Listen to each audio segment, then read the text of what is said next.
નમસ્કાર મિત્રો, એસ્ટ્રોલોજી સ્ટેશનના મારા આજના આ વિડીયોમાં હું એસ્ટ્રોલોજર મેહુલ પટેલ આપ સર્વનું ખૂબ ખૂબ હાર્દિક સ્વાગત કરું છું। એસ્ટ્રોલોજી સ્ટેશનના મારા આજના આ વિડીયોમાં આપણે વાત કરી રહ્યા છીએ મેષ જન્મ લગ્નની જન્મ કુંડલીમાં પંચમ ભાવમાં જો ચંદ્ર હોય તો એનું કેવું યા તો શું ફળ મળે એ બાબત। તો તમારી જન્મ કુંડલીમાં જ્યાં લગ્ન યા તો જન્મ લગ્ન એવું લખેલું છે ત્યાં જો એક લખેલું છે તો તમારી જન્મ કુંડલી જે છે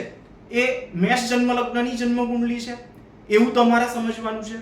હવે તમારી આ એક અર્થાત મેષ જન્મ લગ્નની આ જન્મ કુંડલીમાં પાંચમા ભાવમાં યા તો ત્રિકોણ ભાવમાં જ્યાં પ્રેમ, પ્રણય, આકર્ષણ, સંતાન, વિદ્યા, સાહસ અને પરાક્રમ એના સંબંધિત બાબત એ જોવાય છે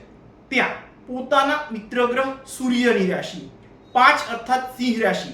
એ જ્યાં આવે છે ત્યાં ચંદ્ર નામનો ગ્રહ એ જો રહેલો છે તો આ બાબતને સારી રીતે સમજવા હેતુ આ ગ્રહ મૈત્રી ચક્રમાં જોતા આ ગ્રહ મૈત્રી ચક્રમાં આ ચંદ્ર અને સૂર્ય એ એકબીજાના મિત્ર છે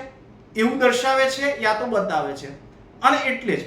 તમારા સંતાન તરફથી યા સંતાન સંબંધિત બાબતના કોઈ પણ વિષયમાં વિશેષ કરી અને સારા સુખનો અનુભવ એ તમને કરાવશે। આ ચંદ્ર જે છે એ પોતે મનનો કારક ગ્રહ છે અને એના કારણે સ્વમનોબળની શક્તિના આધારે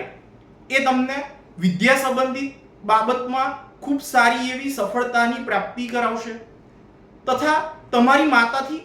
વિશેષ કરી અને સ્નેહ ભાવ તથા સ્થાવર જંગમ મિલકત સંબંધિત બાબતમાં નિવાસ હેતુ સારા નિવાસ સ્થાનની યા મકાનની પ્રાપ્તિનો યોગ એ તમારા જીવનમાં બનાવશે। સાથે જ મન સંબંધિત બાબતો અને બુદ્ધિગમ્ય બાબતોમાં રસ રુચિ યા પ્રસન્નતા અને રમૂજ કે વિનોદ વૃત્તિનો ભાવ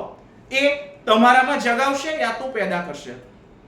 પોતાની સાતમી શત્રુ દ્રષ્ટિથી એકાદશ ભાવને અર્થાત જ્યાં 11 લખ્યું છે ત્યાં પોતાના શત્રુગ્રહ શનિની રાશિ 11 અર્થાત કુંભ રાશિ એ જ્યાં આવે છે ત્યાં પોતે દ્રષ્ટિ કરતો હોવાના કારણે આ બાબતને જાણવા હેતુ ફરી એકવાર આ ગ્રહ મૈત્રી ચક્રમાં જો જોઈએ તો આ ચંદ્ર અને શનિ એ એકબીજાના શત્રુ છે એવું દર્શાવે છે યા તો બતાવે છે અને એટલે જ આજીવિકા કે રોજીરોટીની બાબતમાં કોઈને કોઈ રીતે અસંતોષના ભાવ દ્વારા સફળતા મેળવવાની શક્તિ એ તમને પ્રાપ્ત કરાવશે। ગંભીર તથા શાંત બુદ્ધિના યોગ દ્વારા સંતોષી અને ચતુર તથા બુદ્ધિમાન એવા એ તમને બનાવશે। આવું ભૃગુ સંહિતા નામના એમના ગ્રંથમાં ભૃગુ ઋષિએ વર્ણન કરેલું છે। તો મિત્રો આ તો હતો મારો આજનો આ વિડીયો તમને કેવો લાગ્યો એ મને અવશ્યથી જ લખી અને જણાવજો તથા સાથે જ મારા આવા જ અન્ય માહિતીસભર વિડીયોને જોવા માટે મારી આ ચેનલને સબસ્ક્રાઇબ અવશ્યથી જ કરજો તથા વધુમાં વધુ સબસ્ક્રાઇબ પણ અવશ્યથી જ કરાવજો। નમસ્કાર।